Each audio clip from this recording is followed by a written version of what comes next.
Yes, we are changing gears now from the southwest to the north-central region of the country, particularly in Benue State, where we understand that an attack took place on Akpachi village and Otukpo Nobi community in Otukpo local government area.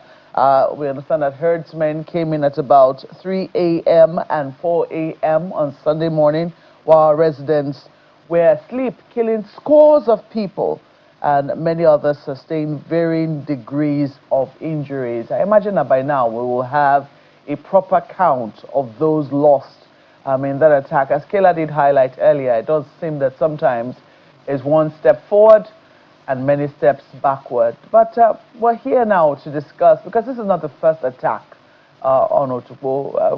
We also know this is not the first attack in Benue State. As a matter of fact, of the time when it was consistently in the news, and President Bola Tinubu had to visit, particularly after very deadly attacks which took over the lives of over 200 people in one night, in one fell swoop.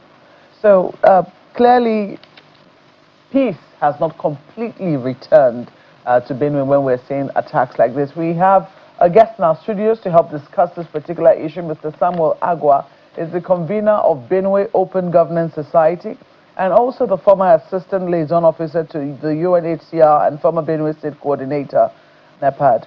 You're welcome to Sunrise Daily this morning. My pleasure to be here, thank you. And my condolences to Benue people, particularly Otukpo people, for the sad incident a few days ago. It is very mind-boggling, really, because, I mean, people had imagined that after the attacks that we had seen, I'm trying to remember the name of the community now where this very deadly attacks occurred. Nobi. No, not the one that just happened now. The one where 200 people had lost their lives. So many, there was two, not too long. Oh, you're talking of Yelwata? Yelwata, thank you. Okay, yeah, so it was the Yelwata. So after the attacks in Yelwata, we had thought that, you know, that there would have been lasting measures put in place. First responders, for instance, put in place in such a way that, and also early warning systems put in place to avoid incidences like this where residents cannot sleep in peace. What exactly do you think went wrong, given what you know of the terrain in Benue? Well, it's a big mix. It depends on how you want to place the dosages. Everything counts or matters, whether you're talking about early warning systems in place, whether you're talking about the herdsmen or the herders, where you're talking about the fact that there's even some element of community being complicit, or individuals in community. Whatever you bring to the table counts. It depends on how you break it down. You see, you guys made a statement about one step. When we think we are progressing, it's as if we are going back. And it's quite sad because relatively, we've gained lots of mileage in Benue in the past 3 years or so. It's not as bad as it used to be. Then sometimes you sit down and you come and witness what is odd again. This particular Otukpo, that something happened and we're talking about, if you recall, about 2 years ago, it has been a red flag.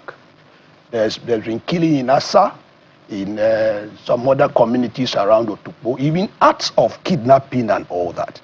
But I think something is very key here and critical. There seems to be a community, government, security agencies, a bit of a disconnect. I am here talking as somebody who works in communities as a farmer, who professionally also has worked with the UNHCR. And I can tell you that when crises happen, the tendency is sometimes to politicize this crisis. I will explain. Then begin to see how we can work together with government. There's a tendency to boo the government, to boo the security agencies, to undermine their efforts. Because remember, most of the efforts put into even avert these things happening, we may not know, because we're not in a position to know. We can only know when we see a physical policeman or military guy holding a gun and maybe trying to chase at some bandits or some terrorists also.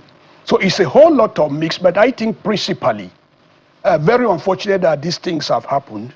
We are witnessing a growth that we need to leverage on by communities sitting back and being sincere to themselves. I want to state clearly that the responsibility to protect you and me is government.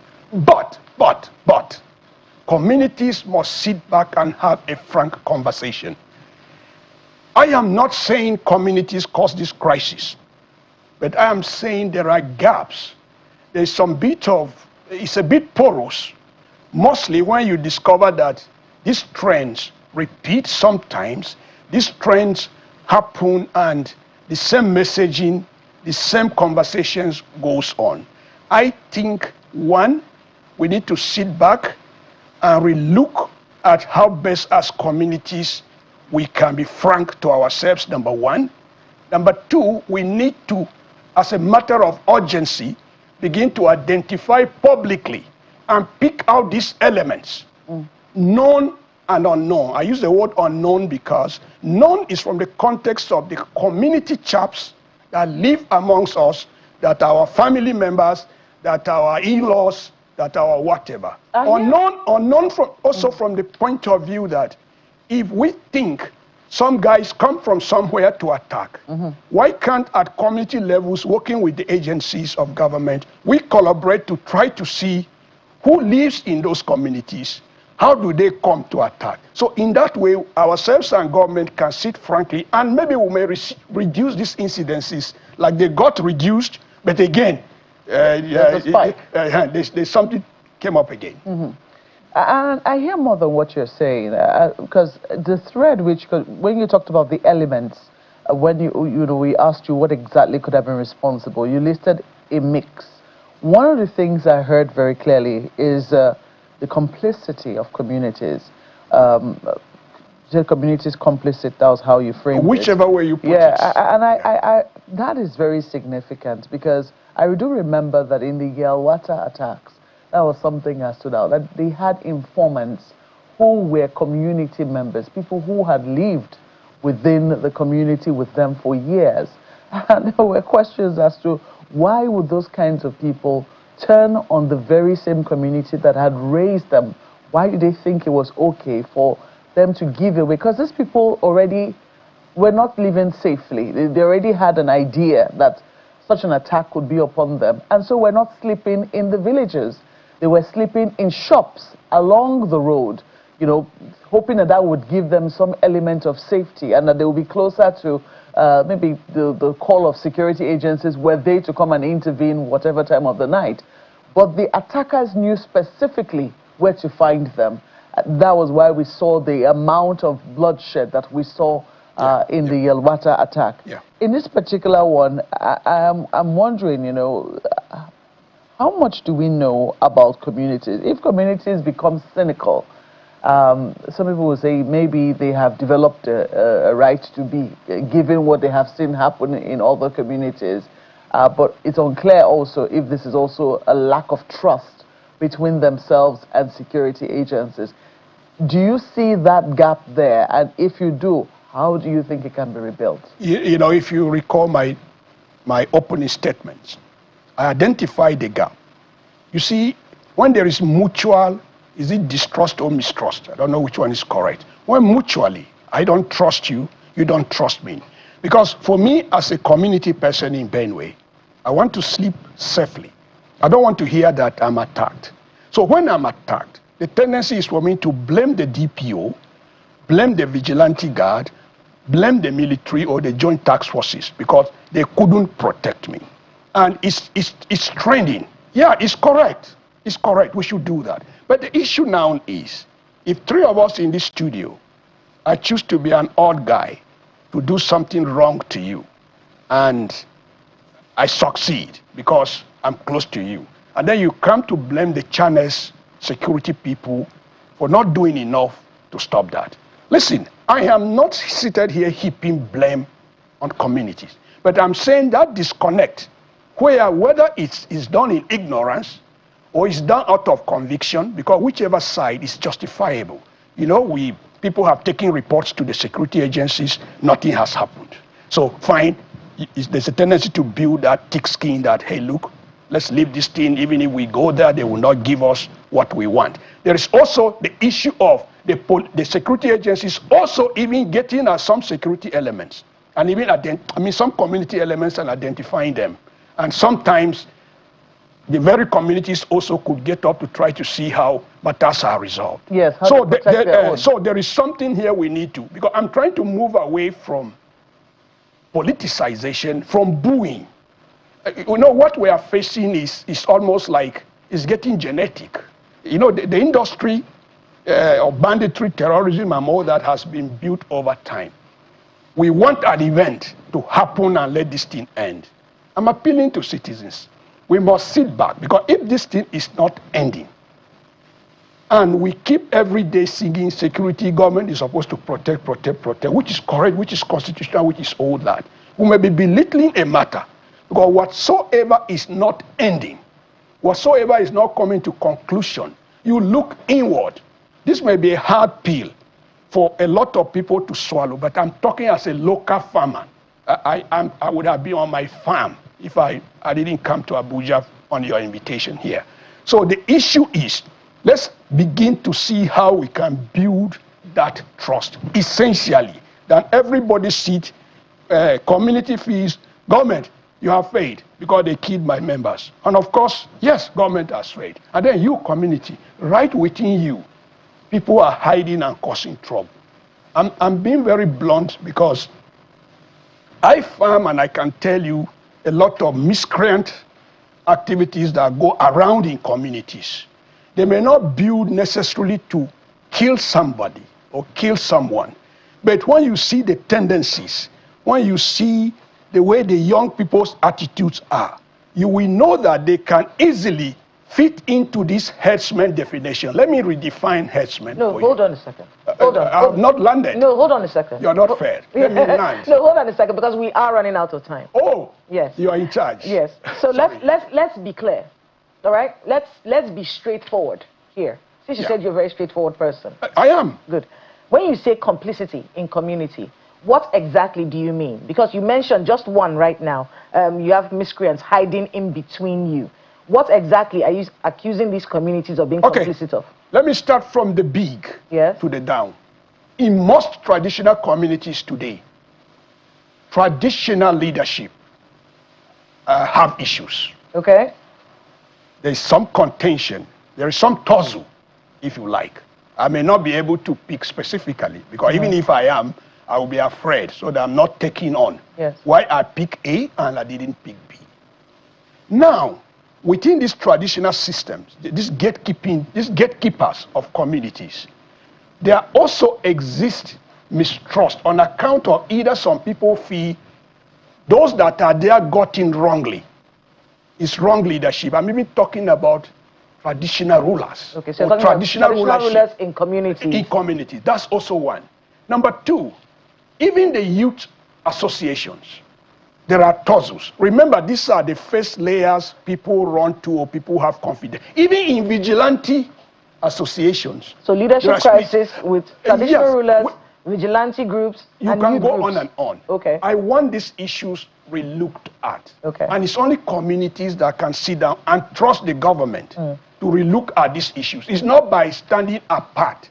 And every time I am killed, or I am attacked, or I am sent to an IDP camp, the next thing is to boo that Tinubu has failed. Okay. This person has failed. So the leadership tussles are causing the people in the communities to do what exactly? No, you see, you come to a community that is not united. Okay. How do you want me to explain that further? It's easy for us to see that government is not doing enough. The terrorists, which government should? The bandits come in and then they recruit these people. I need to understand. No. Listen, I don't understand. I may not know how the recruitment process is done. I am telling you that there are tendencies in community today that are so strong, are so recruitable. Okay. If you want me to say so. So it makes them so there's a tendency that if an external person or even an internal person that has decided to compromise, decides to cause trouble, it will be very difficult for the very genuine community to even respond to it. Talk less of security agencies that will come in. Okay. I'm trying to say that most of the mess we are having around now resolving these issues is that internally there are these people, there are these community elements that sometimes because of money or because of, call it the devil or whatever you want to call it, choose now to toe the path of making it easy for some terrorists to come into channels and wreck down channels. Into their community. That is just what I'm saying. Because the citizens don't want this conversation. And I'm talking to you as let's see the conversation, because there is. You see, when we're talking about communities, yes, President Bola Ahmed Tinubu takes it very seriously. So much so that he has a special advisor, senior special assistant, I think, and SSA on community issues for each geopolitical zone. I'm aware of that. There's one for your zone. It's a lady. And I know her. Okay. Abiodun. I know Dr. Abiodun. Yes. So Dr. Abiodun, and interestingly, I've spoken to her about this before. So let's talk about the conversations that you've had when she comes to the communities. Because she has mentioned what you talked about just now. Yeah. So when she comes to the communities, what happens? What kind of resolutions do you reach when you discuss with her on the issues in the communities? You jumped a bit, but it's still important. It's not about the SSA to the president, come to communities, broker some conversation, try to make peace. The issues are deeper. I want a system. God, this is what we work. I'm a local guy, so I know what I'm talking. It is the same community people with their same structures, either through the church structures or their whatever women group structures that should sit and tell themselves the truth. Remember, if we know the truth, it will set us free. We are not saying community elements get up and attack communities necessarily. We are saying because of this gap in frank conversation, let me give you one. Why is it that we know the bad boys in this village, but we don't bring them up?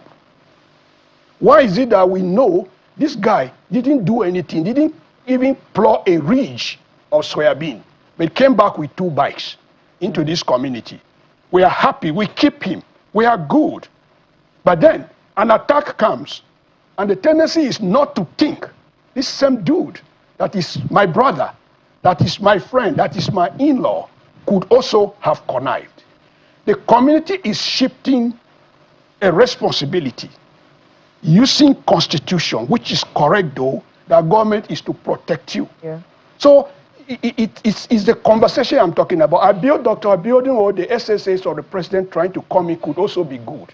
But that's not the first starting point, because one, you come in, let's look at the stakeholders.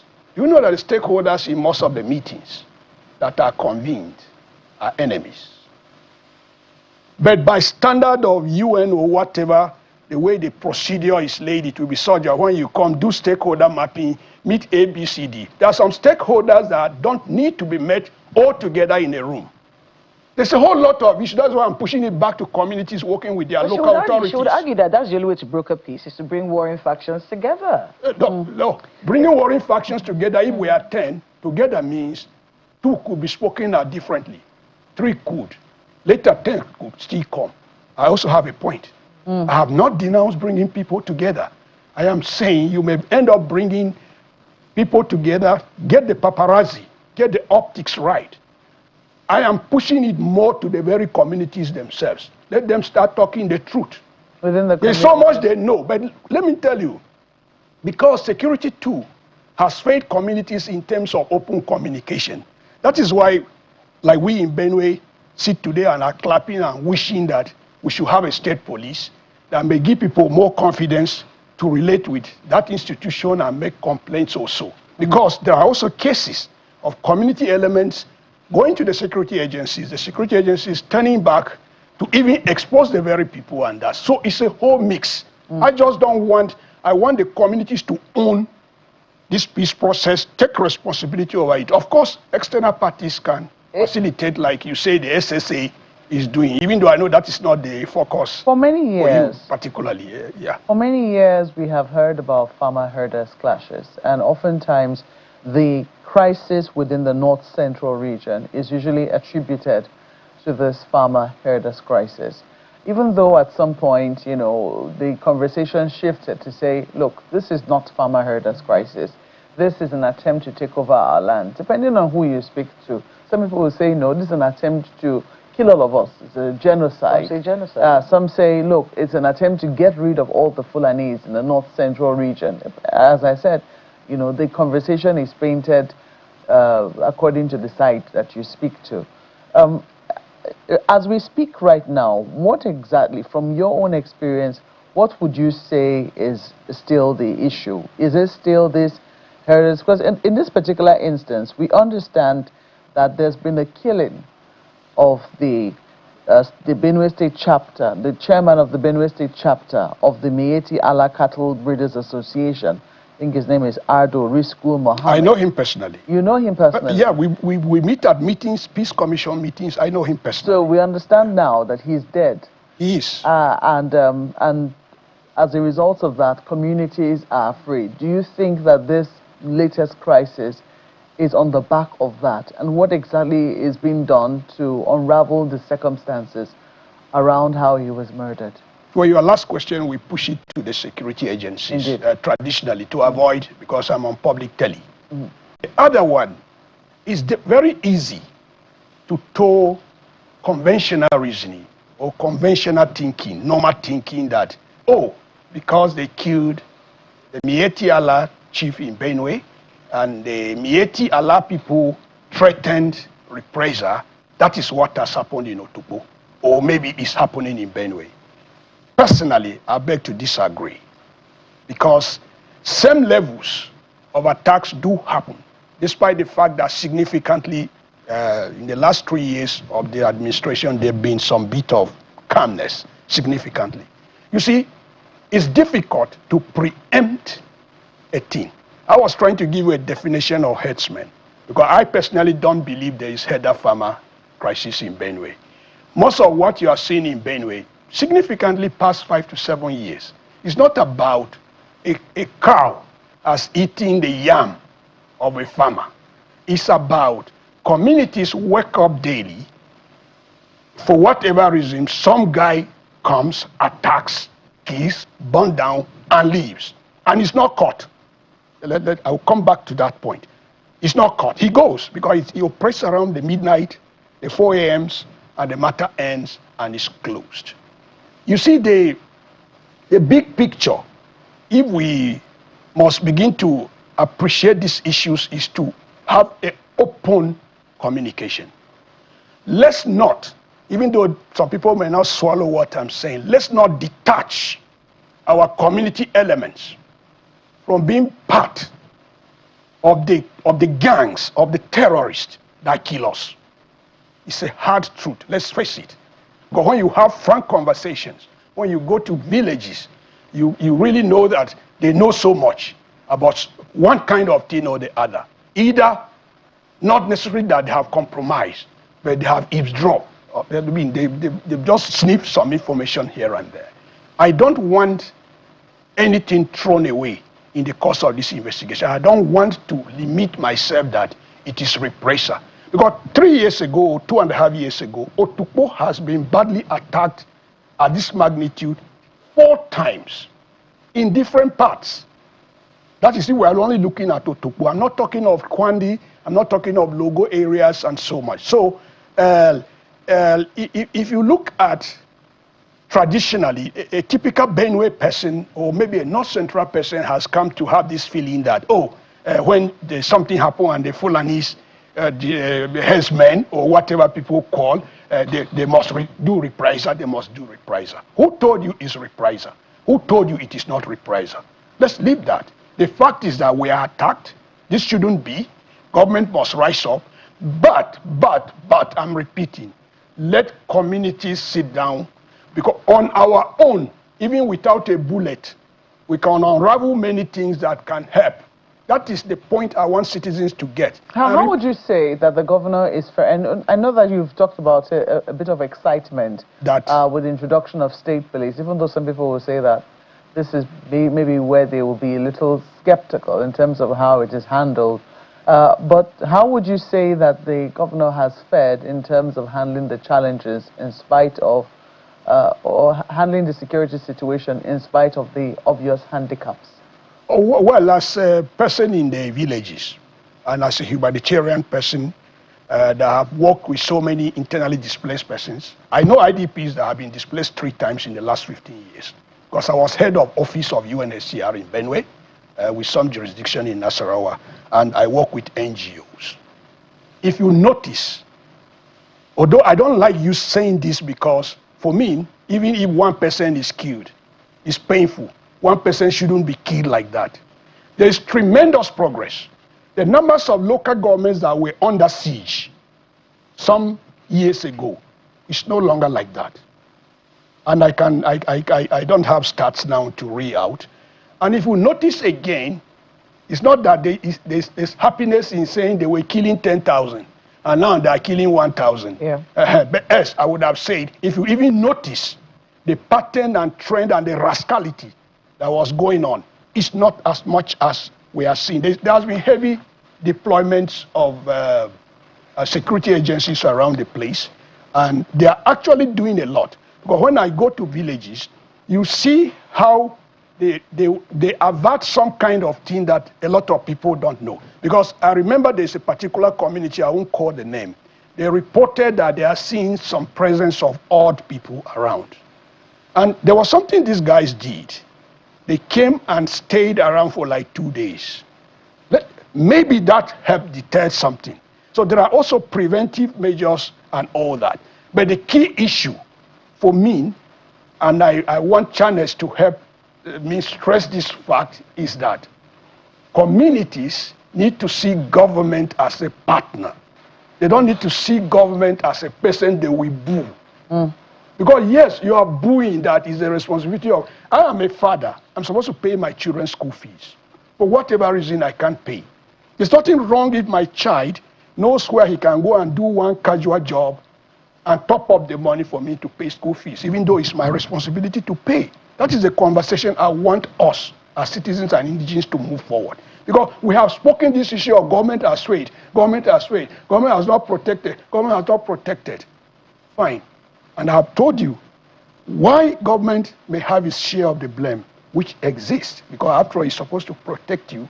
Government will also find it difficult to protect me, because my sister Maupe is the one that is giving out also information. So it's making it difficult for me to be protected. We need all this together.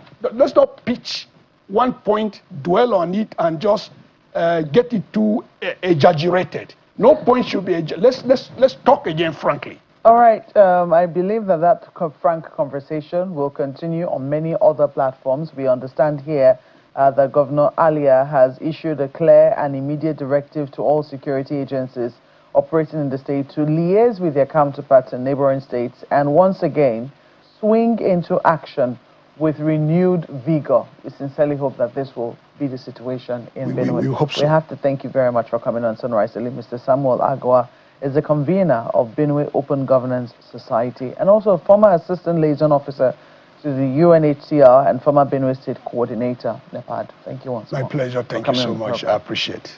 We're still going to be staying Central region, but this time around we're going to Plateau State in just a moment. Please stay with us.